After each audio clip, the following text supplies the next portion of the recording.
ஆபத்து காலத்தில் அரணான கோட்டை நித்திய கண்மலையே. ஆபத்து காலத்தில் அரணான கோட்டை நித்திய கண்மலையே. எபினேசரே எபினேசரே இதுவரை உதவினீரே. எபினேசரே எபினேசரே இதுவரை உதவினீரே. ஆபத்து காலத்தில் அரணான கோட்டை நித்திய கண்மலையே. ஆபத்து காலத்தில் அரணான கோட்டை நித்திய கண்மலையே.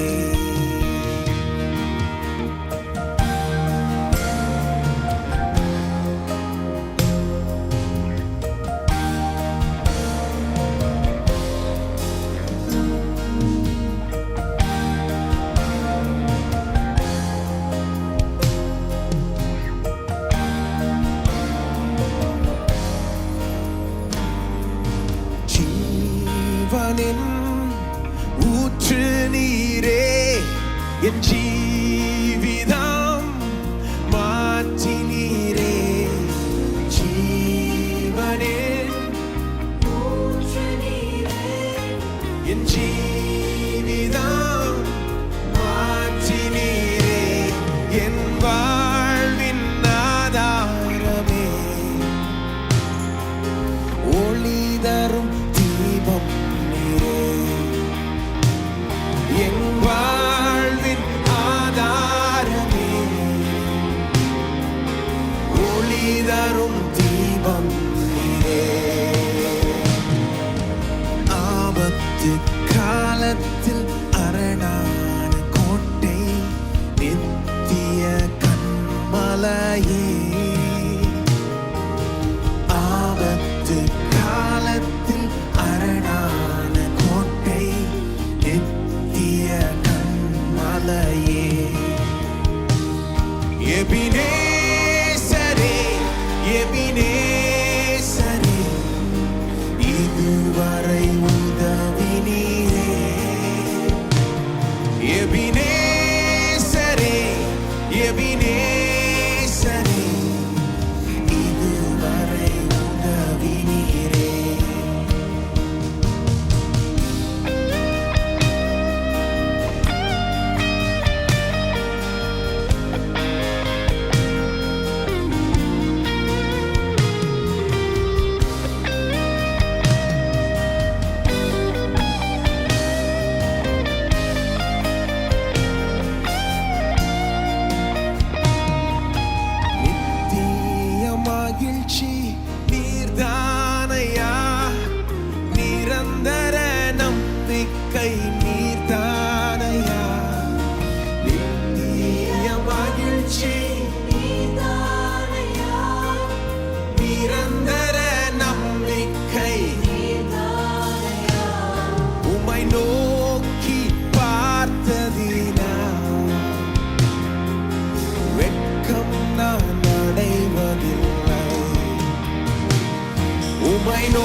நீரே.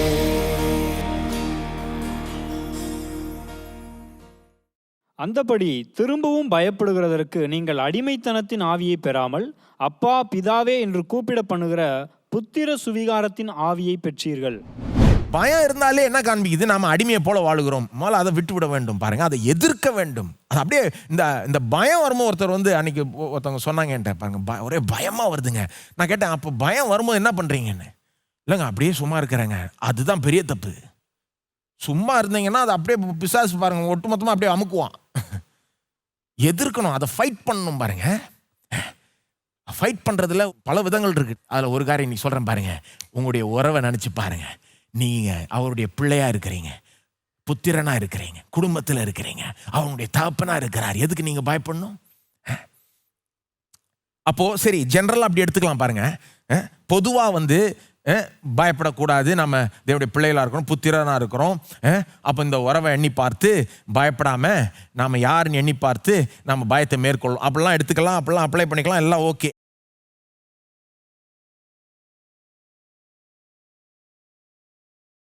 ஆனால் இங்கே பவுல் வெறும் அப்படி மட்டும் சொல்லலை, குறிப்பான சில அர்த்தங்களில் சொல்லுகிறார். அதாவது பயப்படுறதுக்கு அடிமைத்தனத்தின் ஆவின்னு அவர் சொல்லும்போது பவுல் குறிப்பா ரெண்டு விதமான அடிமைத்தனத்தை மனதில் வைத்திருக்கிறார். அதை நான் உங்களுக்கு இன்றைக்கு மீதி வேளையில் அதை தான் பேச விரும்புகிறேன். வெறும் பொதுவாக பேசிட்டு போயிட்டா பத்தாது பாருங்க. வேதம் என்ன சொல்ல வருது, குறிப்பா என்ன சொல்ல வருதுன்னு பிடிச்சிக்கணும். ஒரு பகுதியை வாசிக்கிறப்போ சும்மா அப்படியே பொதுவாக வியாக்கியானம் செஞ்சுட்டு போயிடக்கூடாது. முக்கால்வாசி பேர் இந்த பயப்படுகிறதற்கு அடிமைத்தனத்தின் ஆவினா அப்படி பொதுவாக எடுத்துக்கிட்டு பொதுவாக புரிஞ்சுக்கிட்டு போயிடுவாங்க. பத்தாது. குறிப்பா பவுல் எப்படி இதை எந்த அர்த்தத்தில் சொல்லுகிறார்னா, ரெண்டு விதமான அடிமைத்தனத்தை மனதில் வைத்திருக்கிறார். அதை இந்த கான்டெக்ஸ்டில் நான் காண்பிக்கிறேன் உங்களுக்கு. ரோமர்லையும் சரி, கலாத்தியர்லையும் சரி. ரோமர் 8, கலாத்தியர் 4, இந்த 2 அதிகாரம் ஏன் முக்கியமாக இன்னைக்கு பார்க்க போகிறோம்னா, அங்கே தான் இந்த புத்திர சுவிகாரம் என்ற சத்தியம் ரொம்ப அதிகமாக பவுல் போதிக்கிறார். ஓகேயா? இந்த 2 புஸ்தகங்கள் ரோமரில், கலாத்தியரில், குறிப்பாக இந்த 8ஆம் அதிகாரத்தில் இந்த புத்திர சுவிகாரன்றது வருது ரோமரில், கலாத்தியரில் 3:4 வருது. ஓகேயா? ஸோ அதனால தான் இந்த 2 இடத்துலையும் நான் நீ காண்பிக்க போகிறேன். அவர் இந்த ஏற்கனவே காமிச்சிட்டேன், எப்படி அடிமையாக வாழாத ஒரு புத்திரனாக வாழுன்றாரு. என்ன மாதிரி அடிமைத்தனத்தை மனதில் வச்சிருக்கார் பவுல், அதை காமிக்கிறேன் பாருங்க. 2 விதமான அடிமைத்தனம். குறிப்பா என்ன விதமான அடிமைத்தனம்? ஒன்று நியாய பிரமாணத்துக்கு அடிமைத்தனம், இன்னொன்று மாம்சத்துக்கு அடிமைத்தனம். நல்லா கவனிங்க.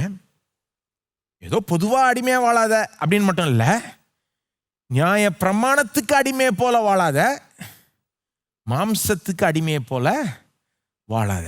குறிப்பாக அதை சொல்ல விரும்புகிறார்.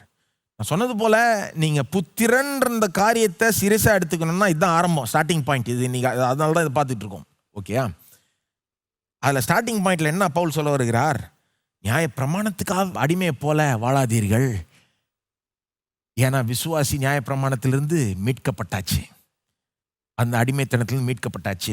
அதே போல மாம்சத்துக்கு அடிமையா இருக்கிறது போலையும் வாழாதீர்கள், ஏன்னா அதிலிருந்தும் கூட, அந்த மாம்சத்தின் வல்லமையிலிருந்து கூட நாம மீட்கப்பட்டாச்சு. பவுல் இதை தான் பெருசா கான்டெக்ஸ்ட்ல பேசுகிறார் என்பதை நான் காண்பிக்க விரும்புகிறேன். எப்பவுமே நான் சொன்னது போல பைபிளை புரிஞ்சுக்கும் போது எப்பவுமே புரிஞ்சுக்கோங்க, கான்டெக்ஸ்டை வச்சு தான் புரிஞ்சுக்கணும். இதுக்கு முன்ன பின்ன என்ன சொல்லியிருக்காரோ அதை வச்சு தான் அந்த வார்த்தைகளை புரிஞ்சுக்கணும். அப்போ நான் என்ன காண்பிக்க போகிறேன்னா, கான்டெக்ஸ்டில் பின்னணியில் முன்ன பின்ன வாசிக்கிறப்போ ரோமர்லையும் சரி கலாத்தியர்லையும் சரி இந்த 2 அடிமைத்தனம் நல்லாவே வருதுன்றதை காண்பிக்க பாருங்கள். முதல்ல ரோமர் பார்ப்போம். ரோமர் 7:8. இப்போ ரோமரில் பார்த்தீங்கன்னா 8 தான் புத்திர சுவிகாரம் வருது, 8:15. கரெக்டா? இதனுடைய கான்டெக்ஸ்ட் பின்னணினா இதுக்கு முன்னால் என்ன வருது? ரோமர் 7லேருந்து பார்த்தீங்கன்னா 7ஆம் அதிகாரம் முழுக்க நியாய பிரமாணத்தை பற்றி, எப்படி நாம் நியாயப்பிரமாணத்துக்கு அடிமைகளாக இருந்தோம், அந்த அடிமைத்தனத்திலிருந்து விடுதலையாக்கப்பட்டோம். இதுதான் ரோமர் 7 கருத்து. நீங்கள் வாசித்து பாருங்க. அதில் அதிகமாக வர வார்த்தை நியாயப்பிரமாணம், லான்னு வரும் பாருங்க. ஒரு சாம்பிளாக ஒரு வசனம் வாசிப்போம். ரோமர் 7:6. இப்பொழுதோ நாம் பழமையான எழுத்தின்படி அல்ல, புதுமையான ஆவியின்படி ஊழியம் செய்யத்தக்கதாக நம்மை கட்டியிருந்த நியாயப்பிரமாணத்துக்கு நாம் மரித்தவர்களாகி அதினின்று விடுதலையாக்கப்பட்டிருக்கிறோம். எப்படி சொல்றாரு பாருங்க, நம்மை கட்டி இருந்த நியாயப்பிரமாணத்துக்கு நாம் மரித்தவர்களாகி அது நின்று விடுதலையாக்கப்பட்டிருக்கிறோம். நியாயப்பிரமாணம் என்னது? தேவன் கொடுத்த பிரமாணம் பழைய ஏற்பாட்டில், தேவன் கொடுத்த கட்டளைகள், அதை பேசுறாரு. அதை எப்படி பேசுறாரு பாருங்க.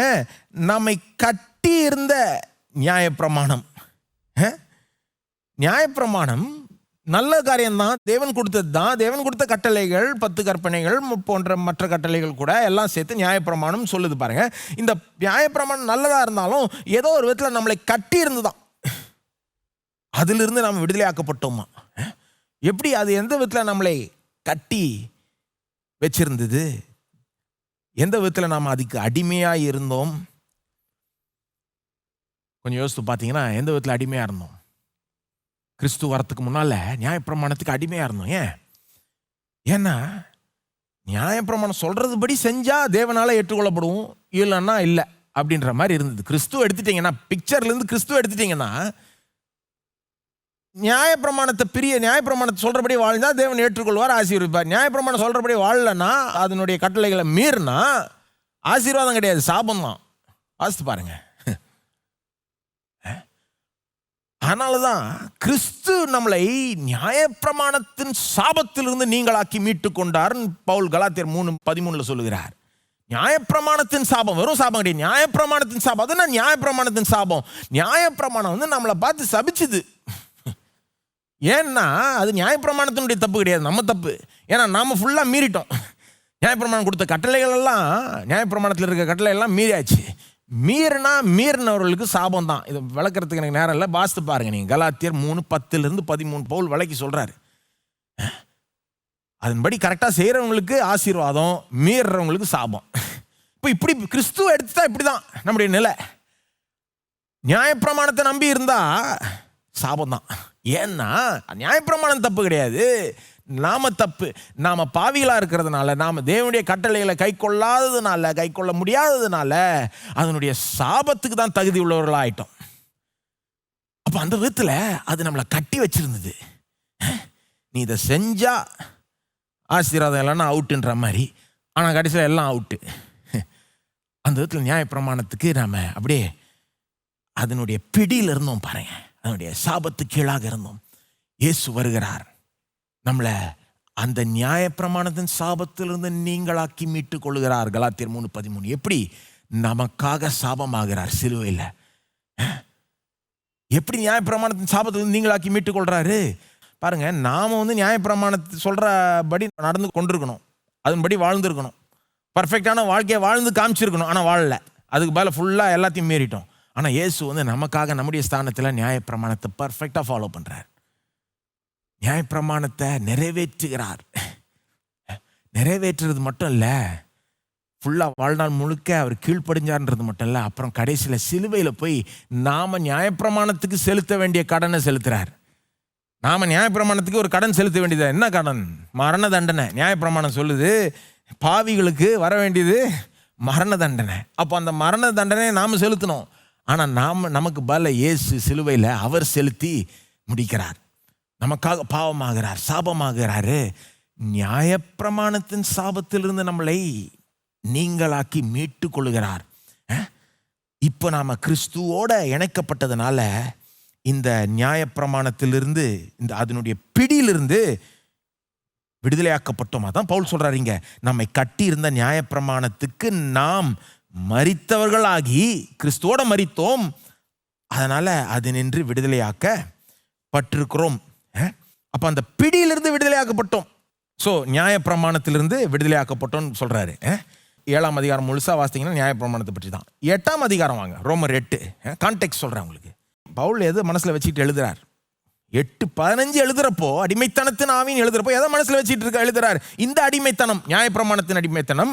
அது மட்டும் இல்லை, 8ஆம் அதிகாரத்தில் நீங்க முழுக்க முழுக்க வாசித்தீங்கன்னா அந்த 15ஆம் வசனம் வர வரைக்கும், 14ஆம் வசனம் வர வரைக்கும் புத்திர சுவிகாரம் என்ற கருத்து 14-15 வருது. அது வரும் வரைக்கும் என்ன பேசுறாருன்னு பார்த்தீங்கன்னா, மாம்சத்துக்கு எப்படி அடிமைகளாக இருக்கக்கூடாது, மாம்சத்துக்கு இடம் கொடுக்கக்கூடாது, மாம்சத்தை மேற்கொள்ள வேண்டும் அப்படின்லாம் பேசுகிறார் பாருங்க. அது அந்த மாதிரி வசனங்களை வாசிப்போமா? சும்மா ஒரு சாம்பிள். ரோமர் 8:9 வாசிப்போம். தேவனுடைய ஆவி உங்களில் வாசமாயிருந்தால் நீங்கள் மாம்சத்துக்குட்பட்டவர்களாய் இராமல் ஆவிக்குட்பட்டவர்களாய் இருப்பீர்கள். நீங்கள் மாம்சத்துக்கு உட்பட்டவர்களாய் இல்லைன்றாரு. ரட்சிக்கப்படுறதுக்கு முன்னால மாம்சத்துக்கு உட்பட்டவர்களாய் இருந்தீர்கள். ஆனா இப்ப தேவனுடைய ஆவி உங்கள் வாசமா இருக்கிறதுனால நீங்க மாம்சத்துக்கு உட்பட்டவர்களாய் இல்லை, அதனுடைய பிடியிலிருந்து விடுவிக்கப்பட்டீங்க.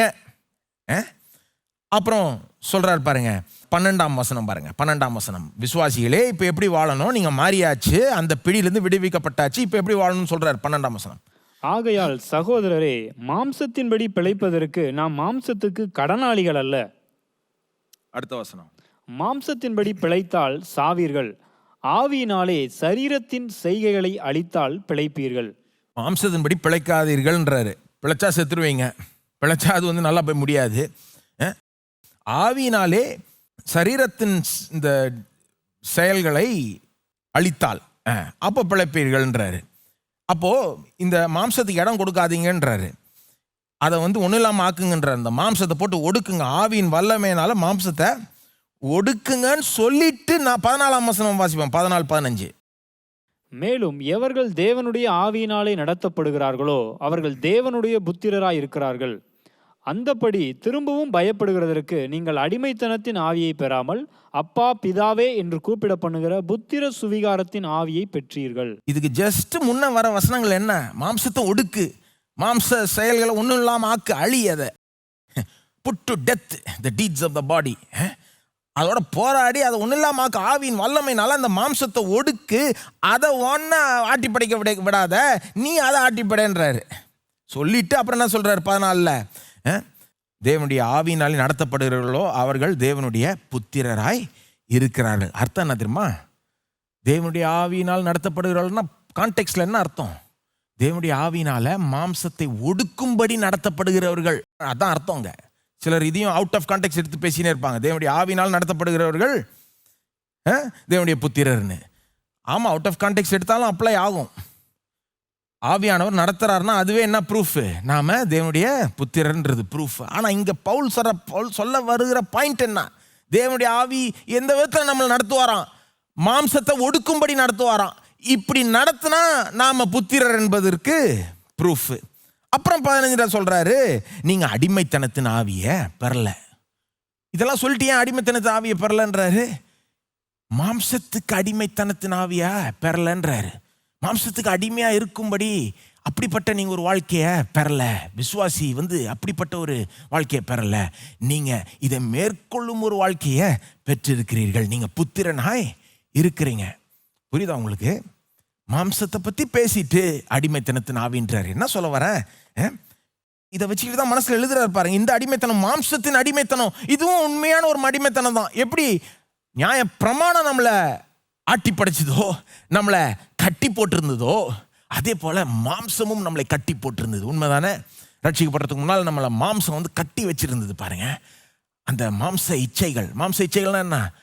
நமக்குள்ள அந்த பாவ இச்சைகள், சுவாபங்கள், அதாவது நமக்குள்ள அந்த பாவத்தை நோக்கி நாம ஈர்க்கப்படுறோம்ல, அந்த ஒரு குவாலிட்டி. பிசாசானா நம்மளை இழுக்கிறான்றது விடுங்க, அவனையே பழி சுமத்திட முடியாது. பிசாசு தாங்க இழுத்தான்னு கிடையாது. நாமும் அதை விரும்புகிறோம். நமக்குள்ளாக பாவத்தை விரும்பி கொண்டிருந்தோம். அதுதான் இந்த மாம்சம்னு சொல்லுது வேதம். மாம்சம்னா நமக்குள்ள அந்த பாவத்துக்கு ஒரு விருப்பம், பாவத்தை விரும்பியே வாழணும். தேவனை விரும்புறதை காட்டிலும் பாவத்தை விரும்பணும். ரட்சிப்பில் என்ன நடக்குது? இந்த மாம்ச பிடியிலிருந்து நாம ரட்சிக்கப்படுகிறோம், விடுதலையாக்கப்பட்டிருக்கிறோம். எந்த அளவுக்குன்னா, இப்போ பாவத்தை விரும்புறதை காட்டிலும் தேவனை விரும்புகிறோம். இப்போ ஆவியானவர் நமக்குள்ளாக இருக்கிறார். என்ன செய்கிறார்? நம்மளை மாம்சத்தை ஒடுக்கும்படி நடத்துகிறார். இந்த மாம்ச இச்சைகளை பார்த்துட்டு சும்மா இருக்க விட மாட்டேங்கிறார் ஆவியானவர். இதை ஒடுக்கு, இதை ஒன்றும் இல்லாமல் ஆக்குன்றாரு, நடத்துறாரு அவங்கள. ரட்சிப்புன்னு ஒரு அறிகுறி பாருங்க, முக்கியமான அறிகுறி. இல்லை பரவாயில்ல, இது எப்படி வேணா இருந்துக்கலாம், மாம்ச இச்சைகளையே அப்படியே நிறைவேற்றியே வாழ்ந்துக்கலான்ற மாதிரி இருக்கா? உண்மையான ரட்சிக்கப்பட்டவர்களுக்கு ஆவியானவர் நடத்துகிறார். எப்படி நடத்துறார்? இதை ஒடுக்கு, இந்த மாம்ச இச்சை ஒடுக்கு, இந்த தவறான காரியங்களை கீழ்ப்படுத்து, உனக்கு கீழே கொண்டு வா அப்படின்னு அவரே நமக்கு அந்த விருப்பத்தை கொடுக்கிறார், அந்த வல்லமையை கொடுக்கிறார். இதெல்லாம் சொல்லிட்டு தான் பவுல் என்ன சொல்றாரு? நீங்கள் அடிமைத்தனத்தின் ஆவியை பெறாமல். நான் என்ன அர்த்தம்? ஒரு பக்கம் நியாயப்பிரமாணத்துக்கு அடிமை, இன்னொரு பக்கம் மாம்சத்துக்கு அடிமை. இந்த ரெண்டுமே நீங்க பெறலன்றார். இதுல இருந்து ரெண்டுத்துலேருந்து விடுதலை ஆக்கப்பட்டிருக்கீங்க. ஏன் இப்படி சொல்றாருன்னா, நீங்க பாத்தீங்கன்னா எல்லாருமே ஒன்று இந்த பக்கம் சாய்வாங்க, இல்லைன்னா இந்த பக்கம் சாய்வாங்க. நீங்க யோசித்து பாருங்க. விசுவாசிகளை, இப்போ அவிசுவாசிகளை விட்டுருங்க, பொதுவாகவே இப்படி தான். பட் விசுவாசிகளை மட்டும் எடுத்துக்கோங்க. விசுவாசிகளே இன்றைக்கு ரெண்டா பிரிச்சிடலாம். ஒரு கூட்டம் எப்படின்னா, அதாவது அவ்வளோ சரியா இல்லாத விசுவாசிகள்னு எடுத்துக்கலாமே, அப்படி எடுத்துக்கலாமா? அல்லது இப்படி சொல்றேன், உலகமே ரெண்டா பிரிச்சிடலாம். இந்த எக்ஸ்ட்ரீம்ல இருந்து இந்த எக்ஸ்ட்ரீம் வரைக்கும். எந்த எக்ஸ்ட்ரீம்ல இருந்து எந்த எக்ஸ்ட்ரீம் வரைக்கும்? நியாயப்பிரமாணத்துக்கு அடிமைகள் இருந்து மாம்சத்துக்கு அடிமைகள் வரைக்கும். நியாயப்பிரமாணத்துக்கு அடிமைனா யாரு? அதாவது பரிசேயர்கள் மாதிரி. பக்தி முத்தி போயிடுச்சு. எந்த அளவுக்குனா, பிரமாணமே கடவுள்ன்ற மாதிரி ஆக்கிட்டாங்க. ரூலே கடவுள். கடவுளை அணுகணும்னு வந்தாலே இந்த ரூலை ஃபாலோ பண்ணனா, இதை ஃபாலோ பண்ணால் அவர் ஏற்றுக்கொள்வார், ஆசீர்வதிப்பார், இல்லைன்னா என்ன காலி பண்ணுவார், தொலைச்சிருவாருன்ற மாதிரி யோசிக்கிறாங்க. கடவுள்னு வந்தாலே எப்படி யோசிக்கிறாங்க? பிரமாணம் தான் அவங்கள தகுதிப்படுத்துது, பிரமாணம் தான் அவங்கள தகுதி இல்லாமையும் படுத்தலாம். ரூல் தான் அவங்களுக்கு எல்லாம். அப்போ அவங்களுடைய குறிக்கோள் என்ன? எல்லா ரூலையும் ஃபாலோ பண்ணிடணும், கரெக்டாக எல்லாத்தையும் ஃபாலோ பண்ணிடணும், கர்த்தரை பிரியப்படுத்திடணும். கிறிஸ்துவுக்கு அங்கே இடமே இல்லை, சும்மா பேருக்கு இருக்கிறாரு. ஆனால் உண்மையிலே பார்த்தீங்கன்னா அவங்க எப்படி கடவுளை அணுகிறாங்க? ரூலை ஃபாலோ பண்ணனா அதுலேயே கவனம் இருக்கு. இன்னொரு கூட்டம் இருக்கு, எதிர்மாறான கூட்டம். அது எப்படி? அவங்க என்ன சொல்றாங்க? இந்த ரூல்லாம் முக்கியமே கிடையாது, போ என்ன ரூல்? இவங்கள பார்த்து சிரிக்கிறாங்க. நான் இப்படிப்பட்ட அடிமைத்தனத்தின் வாழ்க்கையை நீங்கள் வாழ்ந்துகிட்டு இருக்கீங்க, ஒரே ரூல்னா எங்களை மாதிரி ஃப்ரீயாக இருங்க, எல்லா ரூலையும் உடைங்க ஜாலியாக. இந்த கூட்டம் எப்படின்னா, ரூலை உடைக்கிறதுலே இருப்பாங்க. ஏன்னா அவங்களுக்கு ரூலை ஃபாலோ பண்ணுறது முக்கியம் இல்லை, அவங்க சொந்த மாம்ச இச்சையை நிறைவேற்றுறது தான் முக்கியம். உலகத்திலே இப்படி ரெண்டு விதமான ஆட்கள் தான் நீங்கள் எடுத்துக்கிட்டீங்கன்னா. ஒன்று ரொம்ப பக்தியாக ரூலையே ஃபாலோ பண்ணி கடவுளை பிரியப்படுத்திடலாம்னு நினைக்கிற ஆட்கள். இன்னொன்று ரூல் கடக்கட்டும், நான் ஏன் மாம்ச இச்சன் படி வாழ்ந்து என்னையே திருப்திப்படுத்திக்கிறேன், கடவுள் என்ன பண்ணுறாரோ பண்ணிக்கிட்டோம் அப்படின்ற மாதிரி ஒரு கூட்டம். எல்லா ஜனங்களும் இப்படி தான் இருக்கிறாங்க. ஒன்று இப்படி இல்லைன்னா இப்படி எக்ஸ்ட்ரீமாக இருக்கிறாங்கன்னு சொல்ல. சிலர் எக்ஸ்ட்ரீமாக இருப்பாங்க, ஆனால் சிலர் கொஞ்சம் எக்ஸ்ட்ரீம் இல்லாமல் கொஞ்சம் நடுவில் கூட இருப்பாங்க. கொஞ்சம் எப்படி சாய்வாங்க, லைட்டாக அந்த பரிசேயர் மாதிரி சாய்வாங்க. இல்லைன்னா கொஞ்சம் இப்படி சாய்வாங்க, லைட்டாக அந்த மாம்ச இச்சையை பிரியப்படுத்துகிற கூட்டம் மாதிரி சாய்வாங்க. ஆனால் எல்லாம் ஒட்டுமொத்தத்தில் இப்படி தான் இருக்கிறாங்க. விசுவாசிகள் கூட இதில் என்ன வேடிக்கைன்னா, பவுல் இதை ஏன் விசுவாசிகள்கிட்ட பேசுகிறாரு? ஏன் விசுவாசிகள் கூட ரட்சிக்கப்பட்ட பிறகு கூட, இந்த நியாயப்பிரமாணத்திலிருந்து மீட்டெடுக்கப்பட்ட பிறகு கூட, இந்த மாம்சத்திலிருந்து விடுதலையாக்கப்பட்ட பிறகு கூட அவங்களும் இப்படி தான் சாயறாங்க.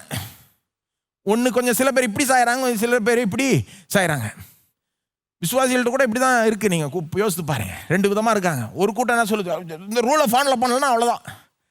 எந்த ரூல்? இந்த நகையை போடலன்னா, இந்த நகையை போட்டாச்சுன்னா கடவுள் தொலைச்சிருவாரு அப்படின்னு ஒரு குரூப் சொல்லுவோம் பாருங்க. ஏதாவது ரூல்ஸ் எடுத்துக்க வச்சுவாங்க.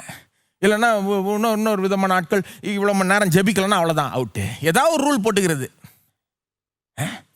ஏதோ ரூல், இந்த ரூல் இருந்தால் கடவுள் ஏற்றுக்கொள்வார், இல்லைன்னா அவுட்டு. கடவுளோட நமக்கு இருக்கிற உறவே என்னது? ரூலை சார்ந்து இருக்கு, பிரமாணத்தை சார்ந்து இருக்கு. இன்னொரு விதமான விசுவாசி கூட்டம் இருக்கு, இதெல்லாம் முக்கியமே கிடையாது, எப்படி வேணா வாழ்ந்துக்கலாம், போ நியாயப்பிரமாணத்தை தூக்கி எறிஞ்சிடலாம், இஷ்டப்படி வாழ்ந்துக்கலாம் அப்படின்னு அவங்க சொல்றாங்க.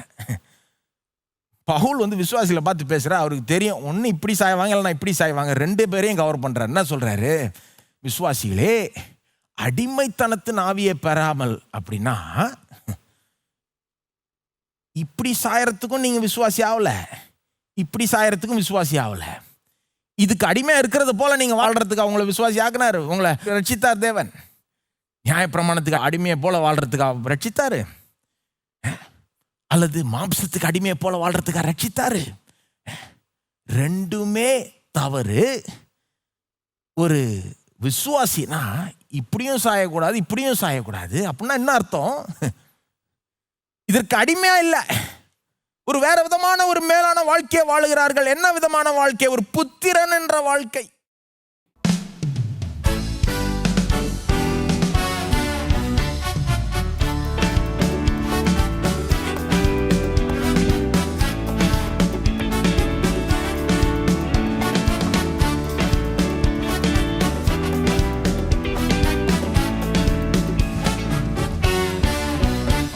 எந்த உள்ளம் புது கவியாலே பொங்க இயேசுவை பாடிடுவேன்.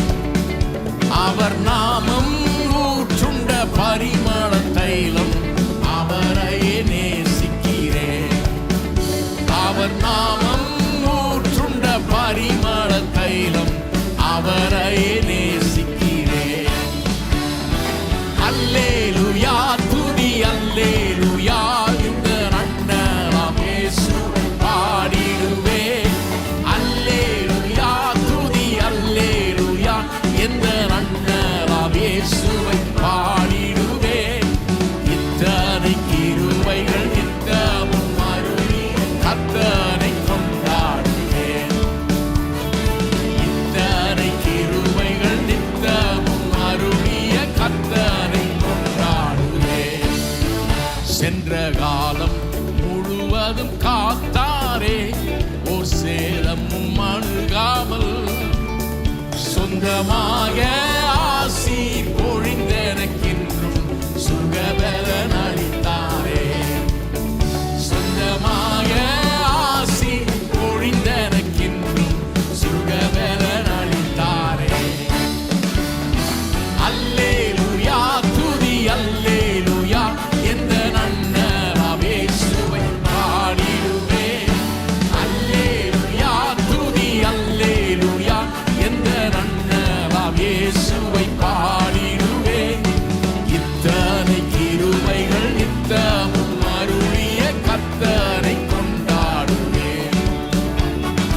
இத்தனை கிருபைகள் நித்தமும் அருளிய கர்த்தரை கொண்டாடுவேன்.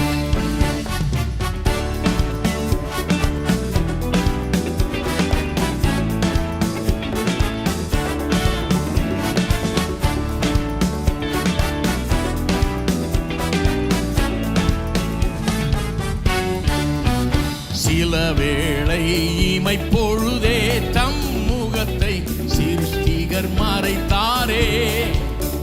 கடுங்கோபம் நீங்கி திரும்பவும் என்மேல் கிருபையும் பொழிந்தாரே. கடுங்கோபம் நீங்கி திரும்பவும் என்மேல் கிருபையும் பொழிந்தாரே. அல்லேலூயா துதி அல்லேலூயா, எந்த நன்னலாம் இயேசுவை பாடிடுவேன். அல்லேலூயா துதி அல்லேலூயா, எந்த நன்னலாம் இயேசுவை பாடிடுவேன். இத்தனை கிருபைகள் நித்தமும் அருளிய கர்த்தரை கொண்டாடுவேன். இத்தனை கிருபைகள் நித்தமும் அருளிய கர்த்தரை கொண்டாடுவேன். பஞ்சகாலம் பெருகிட நேர்ந்தா